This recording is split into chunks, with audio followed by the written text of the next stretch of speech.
Shalom, halo semua. Kami dari kelompok Mentari Iman. Selamat datang di podcast kami mahasiswa Pendidikan Agama Kristen.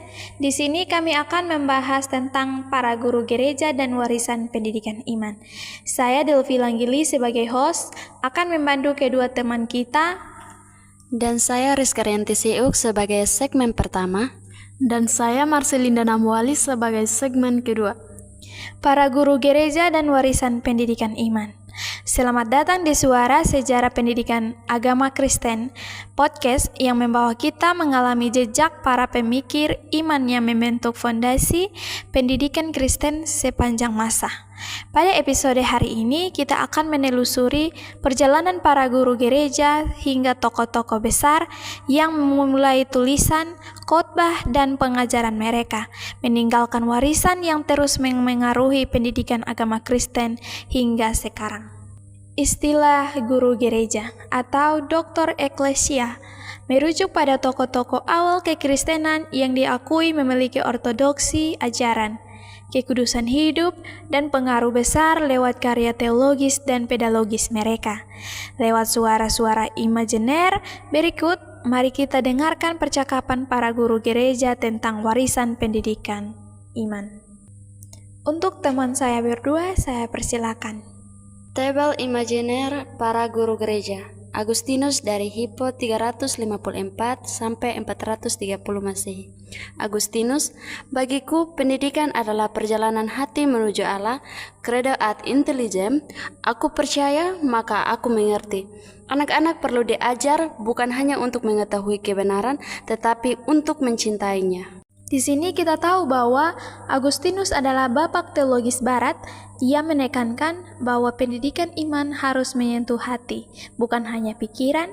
Pendidikan agama Kristen mewarisi metodenya dalam membentuk kehendaknya, bukan sekedar memberikan pengetahuan.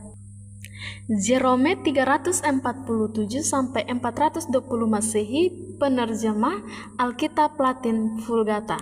Jerome, tidak ada pendidikan iman tanpa kitab suci. Aku habiskan hidupku menerjemahkan Alkitab ke bahasa rakyat agar setiap orang dapat belajar langsung dari firman. Jadi teman-teman, di sini kita tahu bahwa sumbangan Jerome bagi pendidikan Kristen sangat besar. Ia membuat kitab suci dapat dipahami banyak orang. Seluruh kurikulum pendidikan agama Kristen berdiri di atas semangat, kembalilah kepada firman. Ambrosius dari Milan 337 sampai 397 Masehi. Ambrosius, seorang pendidik harus menjadi teladan. Umat mendengarkan bukan hanya perkataanmu, tetapi juga hidupmu.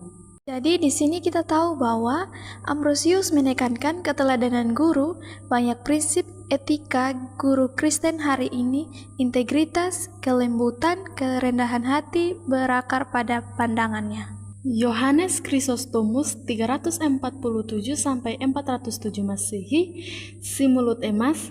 Chrysostomus, didiklah anak sejak dini. Rumah tangga adalah gereja kecil. Jika keluarga kuat, gereja pun kuat. Jadi Chrysostomus ini adalah guru retorika terbesar gereja awal. Pengajarannya menekankan pembentukan iman sejak masa kanak-kanak, sebuah prinsip pendidikan agama Kristen modern dalam pendidikan karakter anak. Oke, mari kita dengarkan dialog imajener mereka. Yang pertama, Agustinus. Jika tujuan pendidikan adalah membawa manusia kembali pada Allah, apakah metode kita pantas menyentuh hati mereka? Jerome, aku setuju, tapi tanpa kitab suci apa yang dapat disentuh? Firman adalah fondasinya. Ambrosius, fondasi itu harus tampak lewat hidup pengajar. Seorang guru tidak boleh hanya berbicara tentang kebenaran, ia harus menjadi cermin kebenaran itu.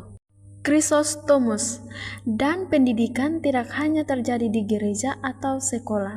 Rumah, keluarga, meja makan, semua adalah ruang belajar tentang Allah. Agustinus, benar, didikan keluarga membentuk imajinasi iman, gereja dan sekolah memperkuatnya. Jerome, dan semua harus kembali pada firman, diterjemahkan, diajarkan, dihidupi. Kronologi singkat perkembangan pemikiran mereka. Abad 4 Masehi, masa konsolidasi gereja. Yang pertama, kekristenan baru saja dilegalkan. Yang kedua, gereja mulai menyusun doktrin dan pembangunan sistem pendidikan. 337 sampai 397 Ambrosius. Yang pertama, mendorong pendidikan iman berbasis keteladanan dan liturgi. 347 hingga 420 Jerome menerjemahkan Alkitab atau Vulgata, mengaruhi pendidikan berbasis kitab suci. 347 hingga 407 Yohanes Chrysostomus mengajarkan pentingnya pendidikan anak dan peran keluarga Kristen. 354 hingga 430 Agustinus menyatakan filsafat klasik dengan iman Kristen menekankan pendidikan hati dan kehendak. Oke, kita masuk dalam warisan bagi pendidikan agama Kristen masa kini. Yang pertama, pendidikan sebagai pembentukan karakter, Agustinus dan Ambrosius. Pendidikan agama Kristen bukan hanya transfer pengetahuan. Yang kedua, kurikulum berbasis kitab suci, Jerome. Semua materi pendidikan agama Kristen berpusat pada firman. Yang ketiga, pentingnya keluarga dalam pendidikan iman, Chrysostomus. Gereja, sekolah, dan keluarga adalah 3 pilar pendidikan iman. Yang keempat, penggabungan iman dan pemikiran rasional, Agustinus. Pendidikan agama Kristen modern hanya mengadopsi dialog antara iman dan ilmu. Baik, kita akan masuk dalam refleksi. Dari percakapan imajener ini, kita belajar bahwa pendidikan iman bukanlah pekerjaan satu generasi. Para guru gereja telah menabur benih, kita memanen buahnya hari ini. Kita masuk dalam refleksi pertanyaan. Bagaimana tanggapan segmen pertama mengenai apa arti menjadi guru iman di zaman digital? Baik, di sini saya akan menjelaskan sedikit tentang menjadi guru iman atau faith educator di era digital bukan sekadar mengajar Alkitab melalui teknologi. Ini adalah panggilan untuk membentuk hati, pikiran, dan karakter di tengah dunia yang berubah cepat, terhubung, dan penuh tantangan moral baru. Zaman digital membawa peluang besar, tetapi juga risiko besar, sehingga peran guru iman menjadi semakin penting, bukan semakin kecil. Pembimbing rohani di tengah banjir informasi. Jika di era kuno guru iman mengajar pengetahuan, maka di era digital mereka mengajar kebijaksanaan. Internet menyediakan informasi tanpa batas, tetapi tidak memberikan arah. Guru iman harus mengajarkan peserta didik membedakan mana yang benar dan yang menyesatkan, melatih kemampuan diskrimen atau ketajaman hati di tengah hoaks atau manipulasi dan budaya instan, mengarahkan generasi digital agar tidak hanya tahu tetapi mengerti dan berhikmat. Perannya mirip Agustinus yang menekankan pembentuk hati bukan sekedar intelektual. Kita masuk dalam pertanyaan kedua untuk segmen kedua.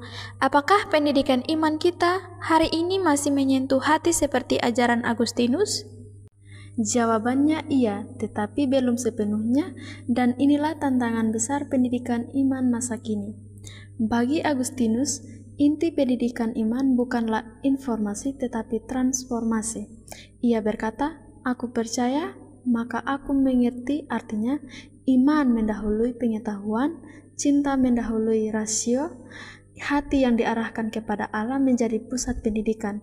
Hari ini sebagian besar model pendidikan agama Kristen atau PAK lebih fokus pada materi daripada pengalaman, lebih banyak teori daripada pembentukan batin, lebih menekankan kognisi daripada afeksi. Maka kita perlu jujur, pendidikan iman hari ini sering belum cukup menyentuh hati. Kita masuk dalam pertanyaan ketiga untuk segmen pertama. Bagaimana kita menghidupkan kembali peran keluarga sebagai gereja kecil seperti pesan Chrysostomus?